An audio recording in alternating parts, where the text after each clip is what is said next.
दिशा निर्देश और समय सारणी प्राप्त हुई है। उस समय सारणी के साथ ही जनपद जौनपुर की 9 विधानसभा क्षेत्रों के लिए ये कार्यक्रम प्रारंभ हो चुका है, जिसके अंतर्गत हमने राष्ट्रीय और राज्य स्तरीय मान्यता प्राप्त राजनीतिक दलों के साथ 2 बार बैठकें करके उनको सभी दिशा निर्देशों से अवगत कराया है। साथ ही ERO को भी ये निर्देश दिए हैं कि वो भी विधानसभा क्षेत्रवार सभी राजनीतिक दलों के नामित प्रतिनिधियों के साथ बैठक करके और उनको समस्त विषय पर बताया।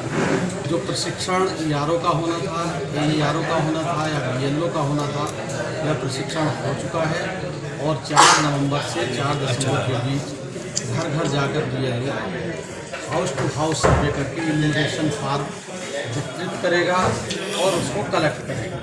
इसमें जो विशेष ध्यान देने की बात है, जो मैं आपके साथ शेयर करना चाह रहा हूँ कि इम्यूनेशन फार्म वितरण के बाद जब कलेक्शन की प्रक्रिया प्रारंभ होगी, उसमें मेरा मतदाताओं से अनुरोध है कि उसमें अद्यतन फ़ोटो अवश्य चस्पा कर दें, जिससे कि उनका अद्यतन फ़ोटो निर्वाचक नामावली में सम्मिलित हो जाए। दूसरा जो महत्वपूर्ण बात था कि पूरी प्रक्रिया के दौरान BLO कोई भी प्रपत्र प्राप्त नहीं करेगा, इन्यूमरेशन फार्म वितरण और कलेक्शन के दौरान। तीसरा जो है, जो महत्वपूर्ण बात है, जो आपको शेयर भी किया है हमने, शिफ्टेड वाला मृतक हस्तांतरित अनुपस्थित डुप्लीकेट मतदाताओं को भी जो व्यवस्था दी गई है आयोग की, उनके इन्यूमरेशन फार्म तक में उनके परिजनों को प्राप्त कराए जाएंगे। डुप्लीकेट में जो डुप्लीकेट मतदाता उसको, जो अनुपस्थित और स्थानांतरित हैं उसमें आयोग के अनुसार स्लिप उसके घर में स्लिप किया जाएंगे और वितरण करते समय उस पूरी निर्वाचन आयोग की प्रक्रिया का ध्यान रखा जाएगा।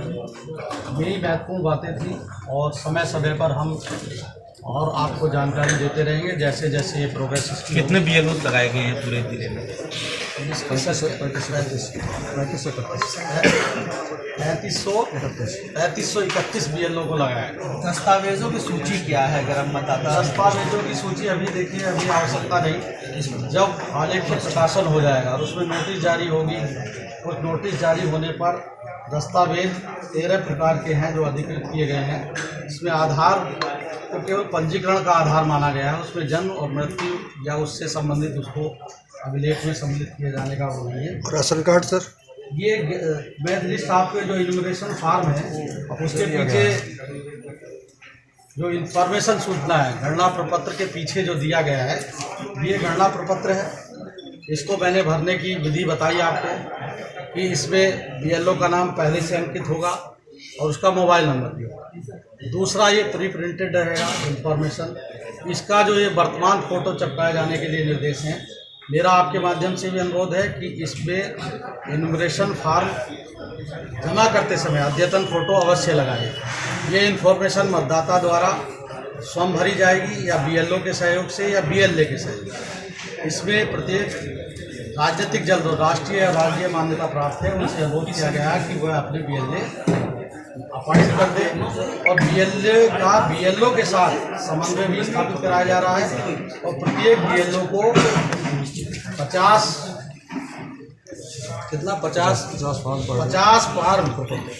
50 प्रपत्र इन्यूमरेशन फार्म नियमानुसार प्रमाणित करके वो जमा करने के लिए अधिकृत है। उस पर उसको ये राजनीतिक दलों को भी बता दिया गया है।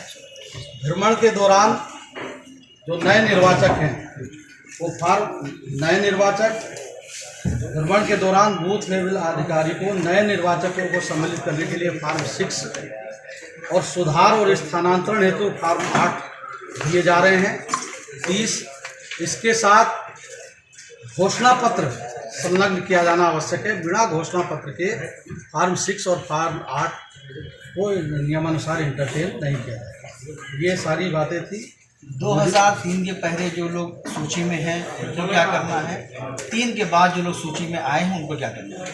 देखिए, इसके इन्फॉर्मेशन सीट के बाद अभी तो केवल ये करना है कि इन्यूमरेशन फार्म वितरण किए जा रहे हैं। इन्यूमरेशन फार्म जो है ये इसको जो इसमें दिया गया है, इसको भरकर जो जमा कर देगा उसका नाम BLO को प्राप्त करा देगा नियमानुसार, उसका नाम आलेख्य सूची में होगा। दस्तावेज कब लगाने हैं? दस्तावेज आलेख्य प्रकाशन की स्थिति में यदि किसका नाम उसमें आलेख्य प्रकाशन में, जैसा कि इसमें स्पष्ट लिखा है कि निर्वाचक रजिस्ट्रीकरण अधिकारी उन निर्वाचकों को नोटिस जारी करेगा जिनका गणना पत्र में दिया गया विगत विशेष प्रगाढ़ पुनरीक्षण निर्वाचक नामावली का विवरण या तो उपलब्ध नहीं है या डाटाबेस से मेल नहीं खाता। नोटिस प्राप्त होने पर निर्वाचक को निम्नलिखित श्रेणियों के आधार पर अभिलेख उपलब्ध कराए जाने, ये पूरा विवरण इसमें। प्रगाढ़ पुनरीक्षण से संबंधित जो भी सूचना हो वो ऑथेंटिक रूप से ही प्रकाशित हो। यदि कहीं कोई सी स्थिति में आपको सूचना चाहती हो तो जिला निर्वाचन अधिकारी ERO या डिप्टी DO के नीचे स्तर से प्राप्त न की जाए।